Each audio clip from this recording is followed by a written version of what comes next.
Ma'am Jillian Escobato. I am Joyhan Marisa Ignacio. And I am Sir Joshua Escobato. Before we discuss our lesson, let us pray.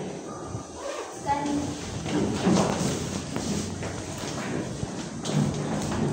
The name of the Father. Our Father, who art in heaven, hallowed be your name. Your kingdom come, your will be done on earth as it is in heaven. Give us this day our daily bread, and forgive us our sins, as we forgive those who sin against us. Do not bring us to test, but deliver us from evil. Amen. Bago namin start yung lesson, magpapabilis muna kami, and then yung mananalo may prize and may plus na quiz natin. Okay. Yung game, yung motivational game, i-discuss ni Joy. Ma'am Joy. So yung games natin, by 3 groups siya. So by 3 groups, magpipili kami ng 3 groups. 1, 2, 3, gano'n. 1, 2, 3. Hindi lang. Oo, 1, 2, 3, 1, 2, 3.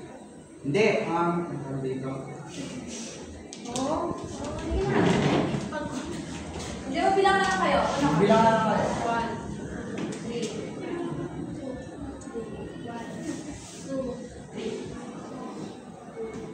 3 ka na.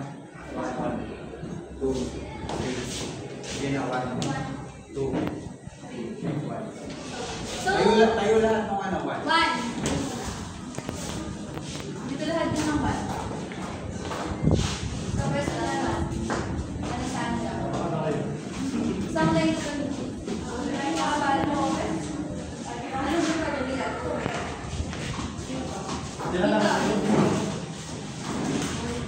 Muna kayo. Muna 1. Kasi yung group 3 dito sa pwesto ni Justina. Hindi niya kayo pag gano'n, no?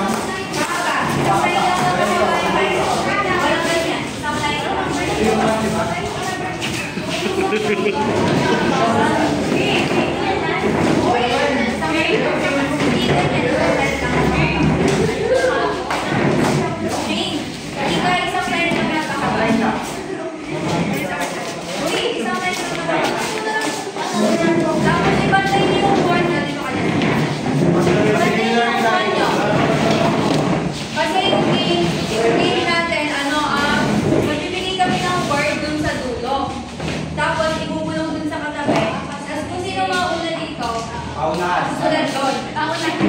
No. Pero sobrang gusto niyan. So yung magsusulat niya, ito. Sobrang sulat. Ay, ready! Referee! Saling pusa. Referee! Daming tao.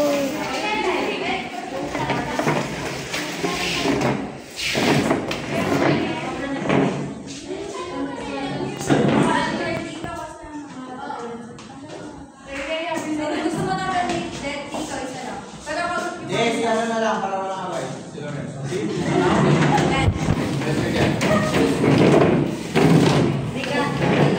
Nice team! Kasi may sama-sama ng kulak ng kristal, ah. bababala kayo sa amin? Kaya si Mama Lino ni Kristal kasi si Justin. Sabi mo, daming tao. Daming tao. Ano ba dito ka sa gitna? Dito ka sa tulad, Joy. Wait lang pala. Bigyan mo para. Magsusulat sa harap niyan si Chloe, si Ay, paunahan. Paunahan, Sarah. Dali lang yung mga isa lang. Big letter lahat. Ano magsusulat yan?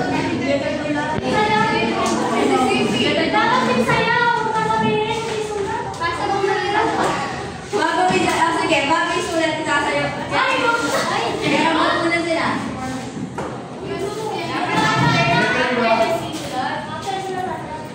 Joyhan, okay ka?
Daming tao. 1, 2, 3, go! Bulang. Uy, tabigan yan, Lawrence! Hoy!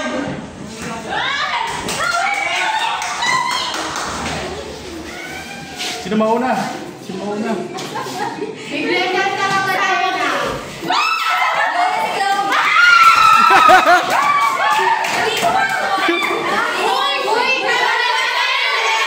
Hoy! Kulang! Sabi ba sa atin lang?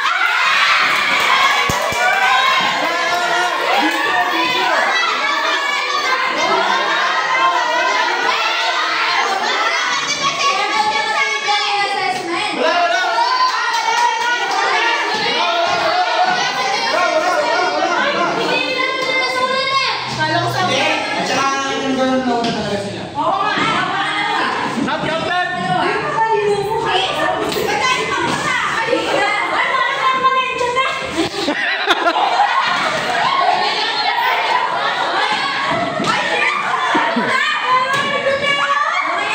Naligo tayo dito. Daming tao! 1, 2, 3, go! Yes or no? Okay, Gerard! Go, Gerard! Go, Gerard! Go, Gerard! Go, Gerard! Go, Gerard! Go, Gerard! Gerard! nauna. Go,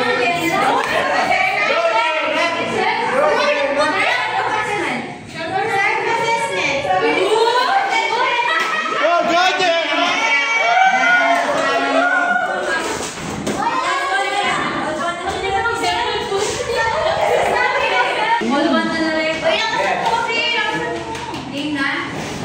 Dali, dali!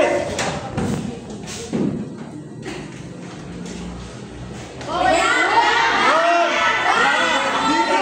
What? Disqualified! Go!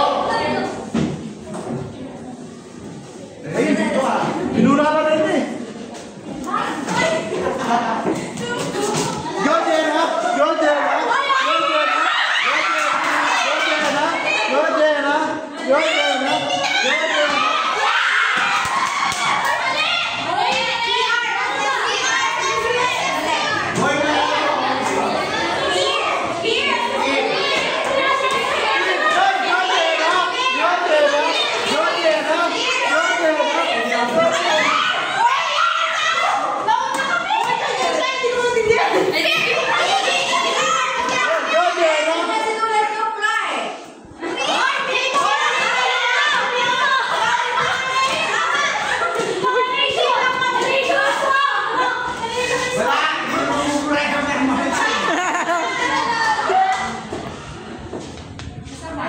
Maraming miyalong kayo. Wait,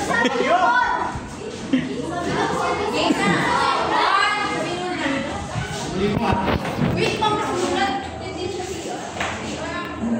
One, two, three, go! Isisigaw pa siya.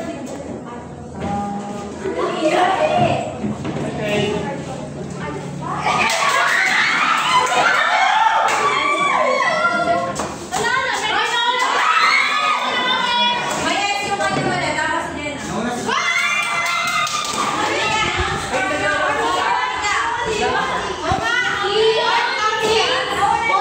Lalaro sila. Oh.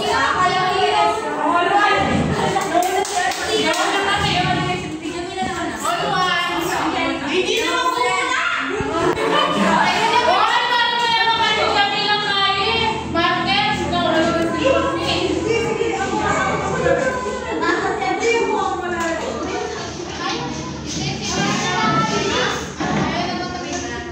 Parang naman yung strategy. May palitan yung dulo. 2, 3, go! Go, go!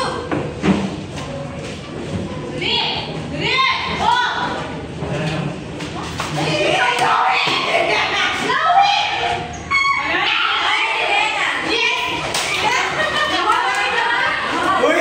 Kailangan ang pura yan! Ano yan?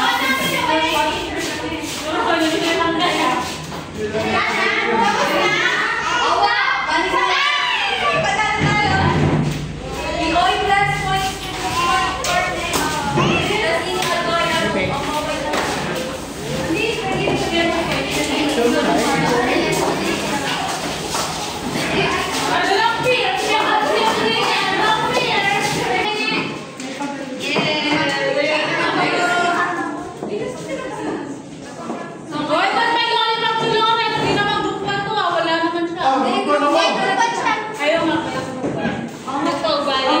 Escort. wala nang maingay, magdi-discuss na.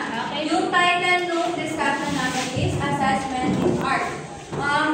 Sasabihin ko muna yung mga pwede yung malaman or yung objectives natin. Una is explain the purpose of assessment in art and parang malalaman natin kung paano ma-improve pa yung mga skills and mga techniques na pwede natin gawin para mas magkaroon pa tayo ng mga knowledge sa paggawa ng art. And yung second is differentiate between formative, summative, self, and peer assessment using our clear examples. And yung pangatlo is apply assessment tools and criteria and to evaluate artworks effectively. Para matuto tayo kung paano natin i-evaluate yung isang artwork. And yung unang i-discuss ko is purpose of assessment in art. Yung una is check understanding of art concept. Dito parang tinitignan natin kung paano naiintindihan ng isang students yung mga basic art tools na meron tayo. Like, for example, like shapes, colors, and balance. Makikita kasi ng mga teachers dito if may natutunan ba talaga yung mga students dun sa mga discussion na ginawa natin. For example, dun sa mga previous teacher natin dito sa Teach Ellen, sina Janela, sina Ma'am Justina, Ma'am Melanie, diba na-discuss nila, tsaka sina Janela, kung ano yung meaning ng shape, lines, and balance, pati yung mga moods na pwedeng gamitin.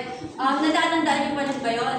Opo. Kung natatandaan niyo yun, magagamit niyo yun para makapag-create kayo ng mga good artworks. And yung second natin is evaluate skills and techniques. Di ba alam niyo naman meaning ng evaluate? Anong meaning nun? Walang alam na meaning ng evaluate?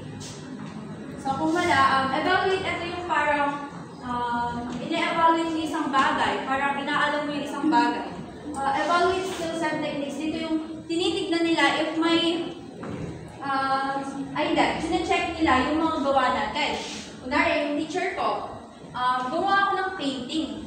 Ngayon, i-check niya yun and then sasabihin niya yung mga feedback niya sa atin or sa akin kung ano pa yung pwede kong i-improve or kung ano pa yung mga kaya kong gawin. And then, dahil nga in-evaluate yung ginawa ko, so malalaman ko pa yung mga skills na kaya ko, pati yung mga techniques, and also they look at kung paano nila ginawa or ginamit yung mga basic art tools na meron tayo. And dito naman sa pangatlo, encourage creativity and self-expression. Dito they are letting students to do what they want to do. Kasi nga, di ba, hinahayaan nila kung ano yung mga ideas ng mga students natin. Or ako, pag kunwari, gumagawa ko ng isang bagay, hinayaan ako ni Sir Lex kung ano yung gusto kong gawin. So parang, na-enjoy ko siya. Kasi nga, parang, really ako na gawin yung gusto kong gawin. Kasi nga, wala akong makontrol kung sa gusto kong gawin. Parang ano siya,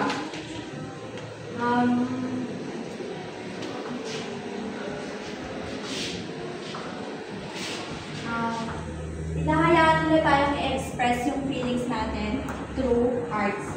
And then, yung last one is give feedback for improvement. Ito, parang tulad na lang din yung evaluate skills and techniques. Pinagkaiba lang dito na sa give feedback and for improvement. Nagbibigay sila ng mga opinion nila. Kunwari ako, kung pinagawa ko sa inyo, kunwari pinagawa ko sa Justina ng drawing. And then, pinasa niya sa akin yan, pinacheck niya. So, ako magbibigay ako ng opinion ko dun sa nakita kong ginawa ni Justina. So, parang yung binigay niya na yun, magiging motivation yung binigay ko na feedback kay Justina. Magiging motivation yun sa kanya para i-improve niya pa yung ginagawa niya. Kasi, parang dahil doon, magkakaroon ng good artwork. Kasi nga, yung binigay kong side comment kay Justina, ginagawa niya motivation. So, explain ko naman yung types of assessment. Sa types of assessment, meron dito ang pakibasa lahat kayo. Formative. Ulit. Formative.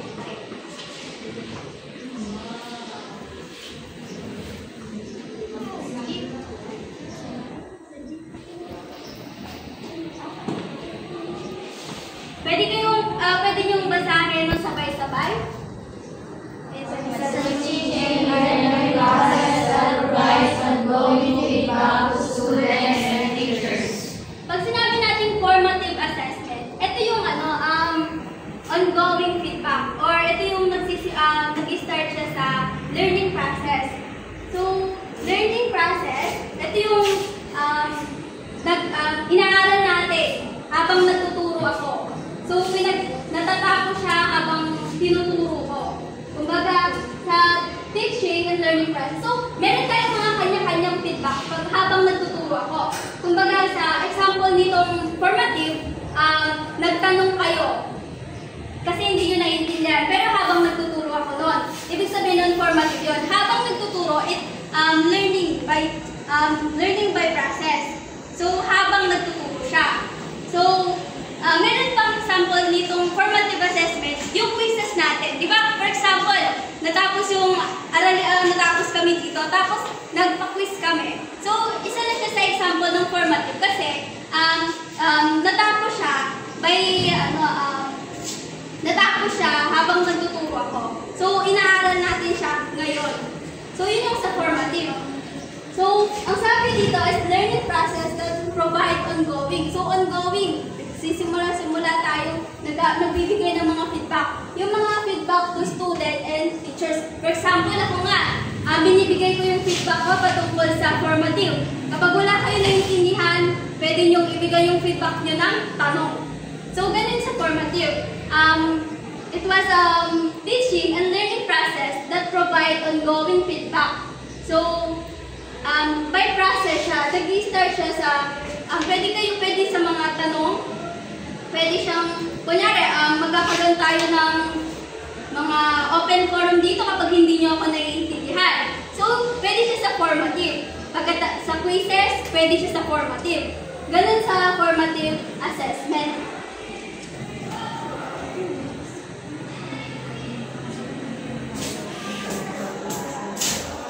Sino na dito yung nakaranas na ng mga gumawa ng final project or mga exhibits sa school? Siguro naman halos lahat tayo dito nakaranas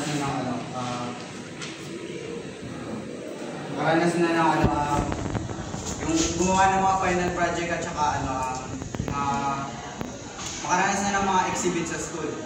Tawag doon summative assessment. Yung summative assessment, tinitignan dito kung gaano kalawak o kalalim yung natutunan natin sa pagkatapos ng isang buong aralin. Sa madaling salita, yung summative assessment, ito yung parang pinaka-final test or huling pagsusulit natin. Tinitignan din dito kung naaabot ba ng isang mag-aaral or estudyante naaabot ba yung mga learning objectives. Dito naman sa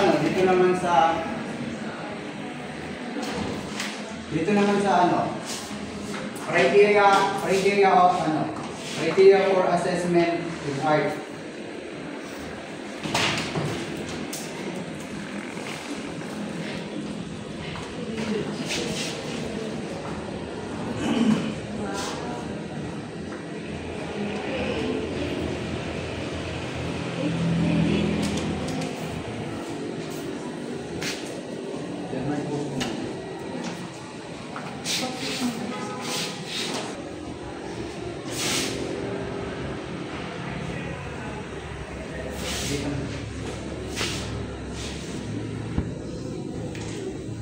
Yung criteria for assessing art, yung creativity and originality.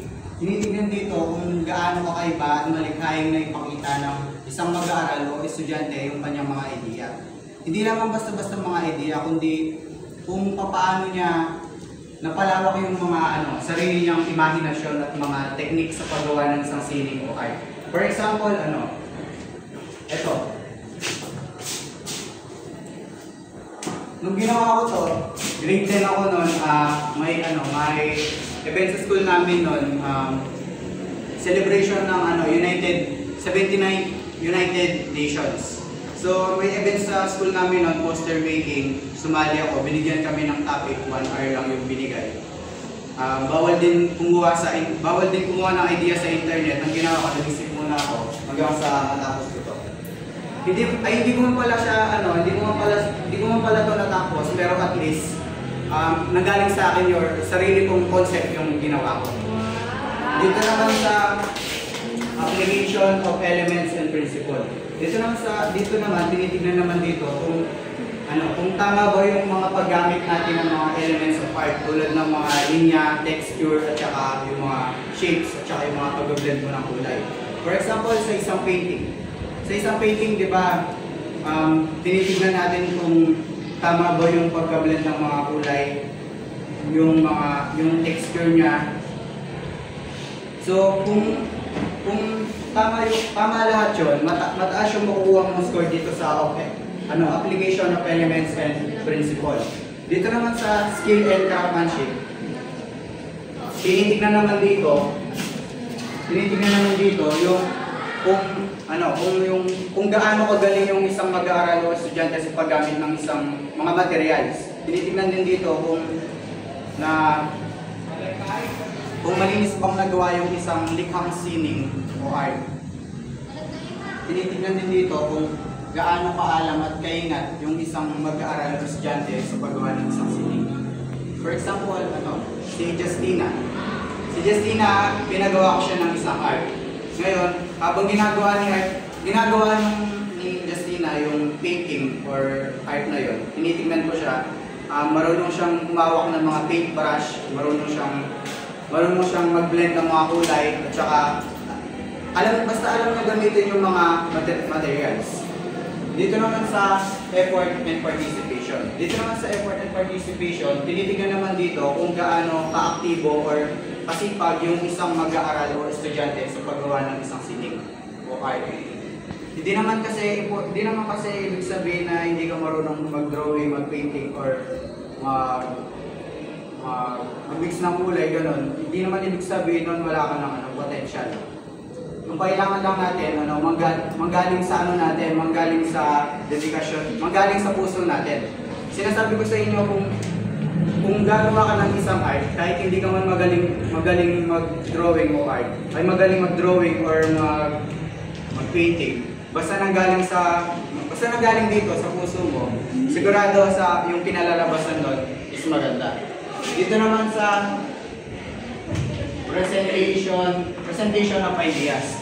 Dito naman sa presentation of ideas, tinitingnan naman dito kung tama ba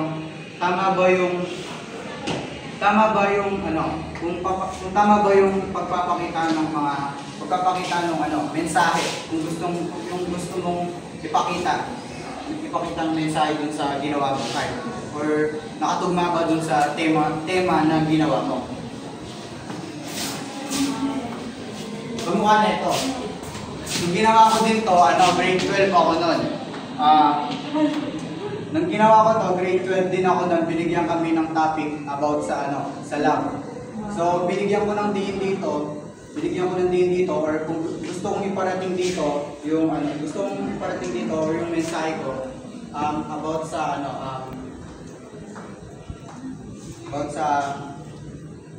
tamang panahon sa pakikipag-relationship. By stage siya. So, magtatapos muna ako sa pag-aaral ko, hanggang sa manligaw ako, hanggang sa mag-propose ako, hanggang sa magkapamilya ako.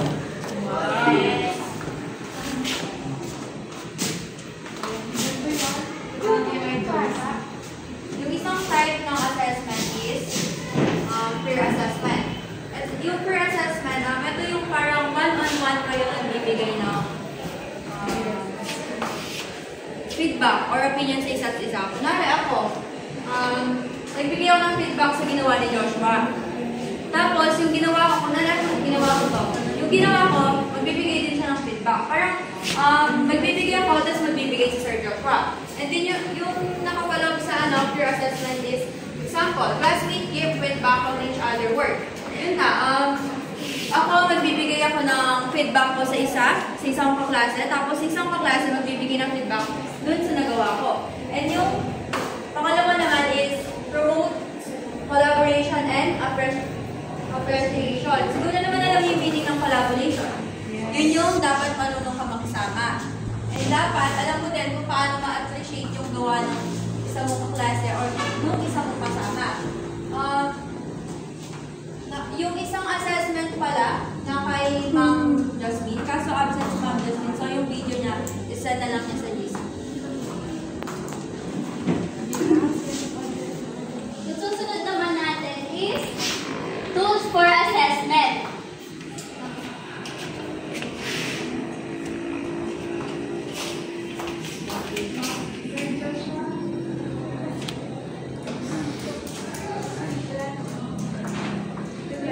Yung topic natin, tools for assessment. So, basahin nyo nga isa. Rubrics, checklist, portfolio, observation. May 4 tayo ng tools para sa assessment. Una ang rubrics.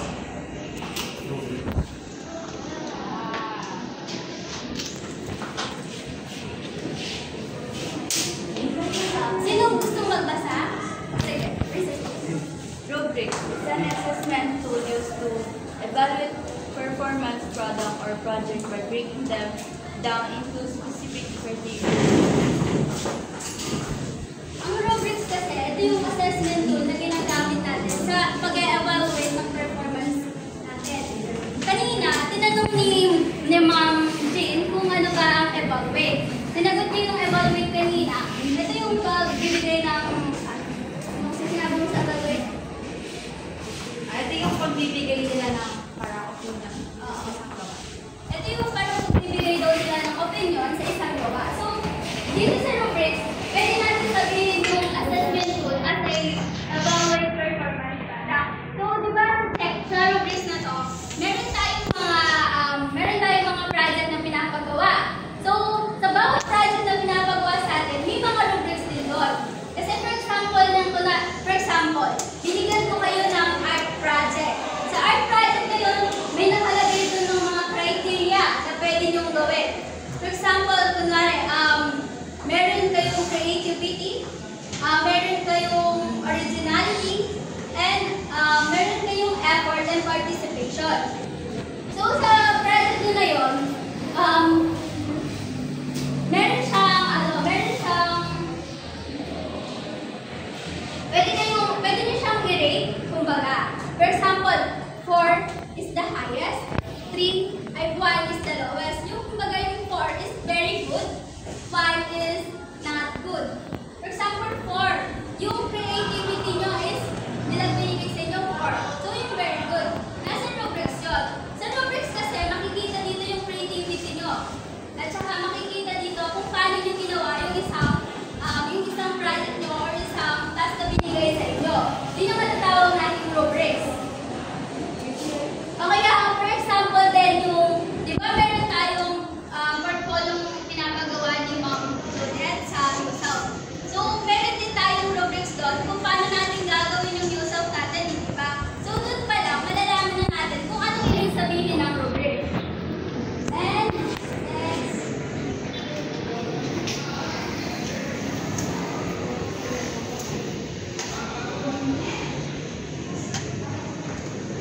Sino gusto magbasa?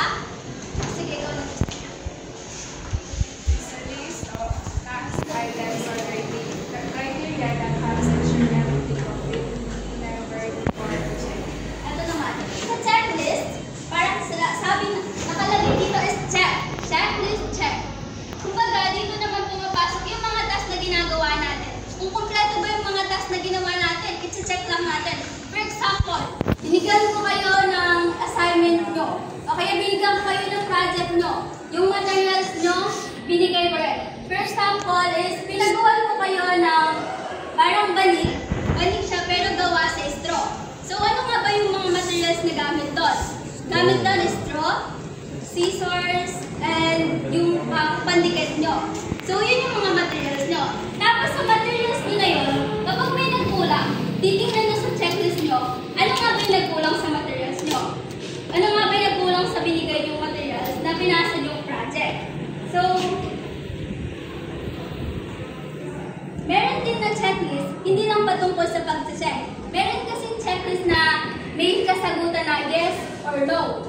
May checklist na gano'n.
pinaquiz ko kayo. Lahat ng project, sabi ko, ilagay niyo sa portfolio nyo.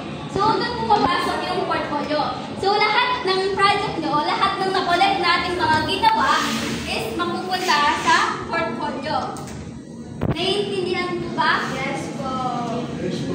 Again, what is the collection of works or asset? Portfolio. Okay, very good. Last, tools, observation.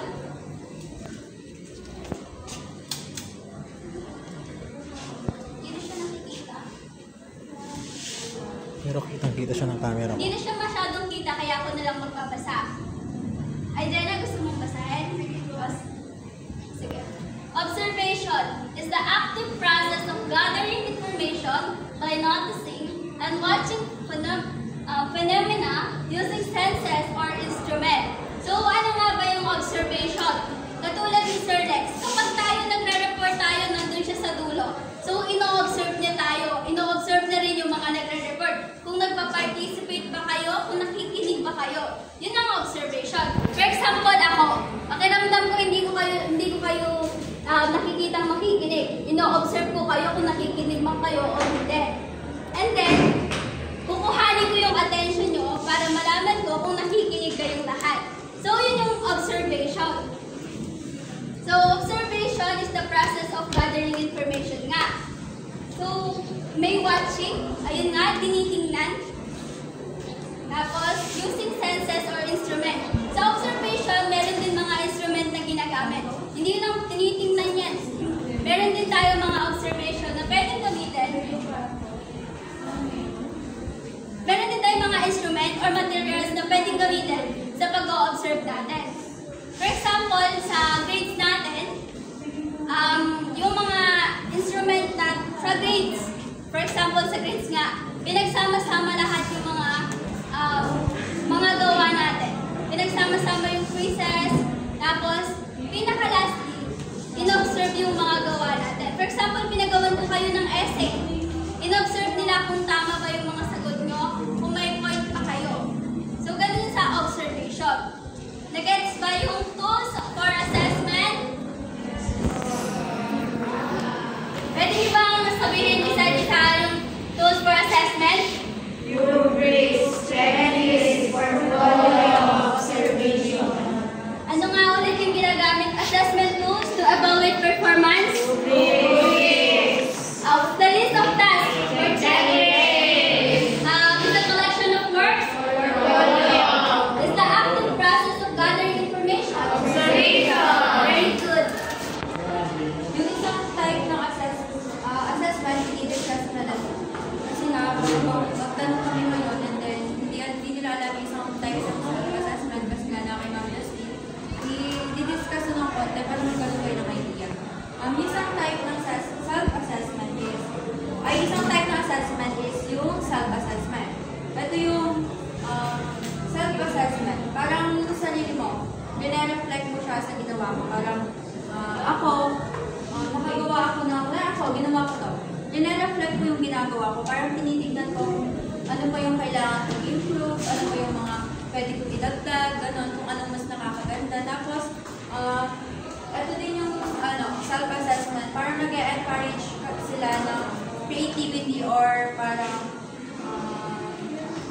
more improvement dun sa ginawa natin. Kasi nga self-assessment, parang ina-assess mo yung sarili mo para mas matuto ka pa, para mas ma-improve mo pa yung ginawa mo. So ngayon, magtatanong kami. Magtatanong ako. Ma'am Rika, pwede pagbigay ka ng isang type ng assessment.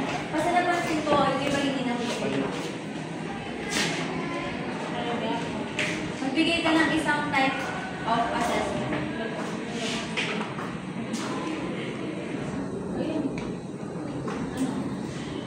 Plastics, liquid, Assess. Zainin ikaw. Sino pa makapagbigay ng isang assessment? Slowly. formative, Tama. Dalawa pa. self, Dalawa pa. Isa pa. Sino sa... pipas, Yung purpose, hindi yung assessment. Tama. Ako, nag-makeup na ako. Ano pa? O, ano meaning ng peer? Ano meaning ng peer assessment?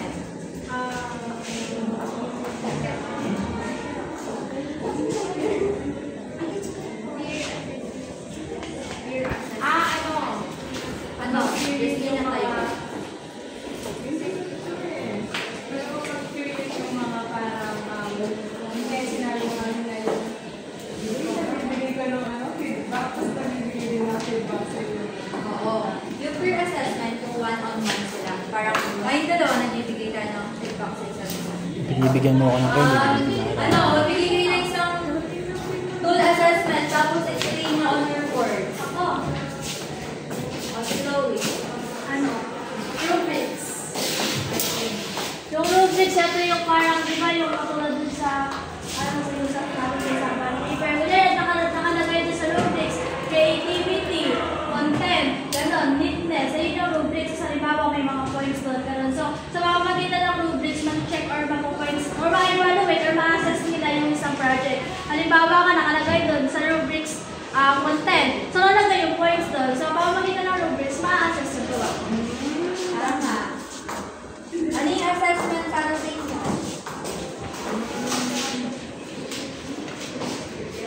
Evaluating, judging. Assessment. Sariling ano nyo lang, sariling idea.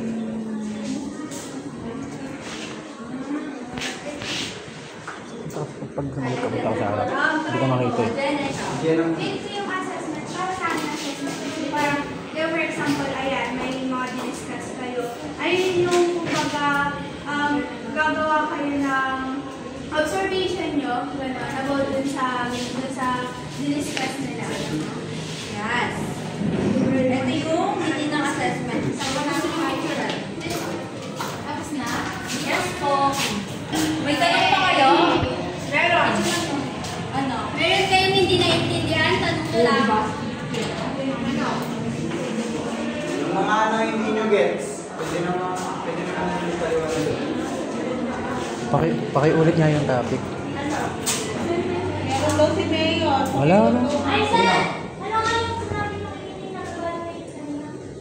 Ha? Evaluations. Evaluation. Parang ginaalam mo. Oo.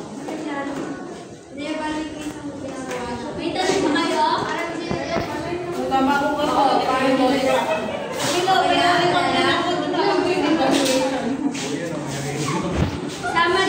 Summary sa lesson natin. Lesson natin, assessment in arts, di ba? So, may types of assessment.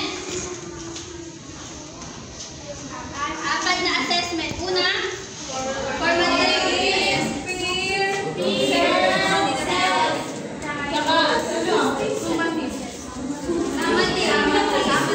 ulit, sabay-sabay. Four types of assessment, sabay-sabay. Okay.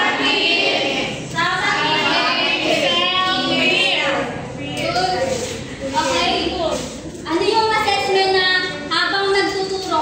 Formative. Sabay-sabay yun. Pagkatapos ng pagtuturo. Done at the end of the lesson. Diniscuss. Yung formative, habang. Yung sa, or before. Summative, before, ay after. After ng pagtuturo. Sa peer, Assessment. Parang yung isa magbibigay. Yung dalawang tao magbibigay ng opinion at isa yung isa. word, peer, kaibigan, or kayong dalawa. Self-assessment, sarili. Okay, naiintindihan? Ulit. Ano nga yung before? Before yun sa before, after, yung kayo lang dalawa, sarili. Okay, next, bigay yung tools.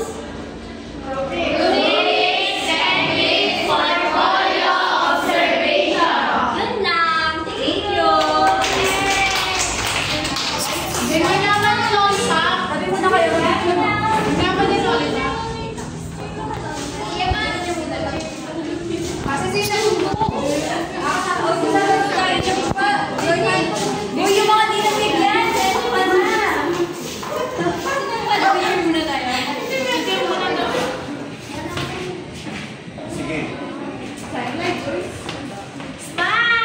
po.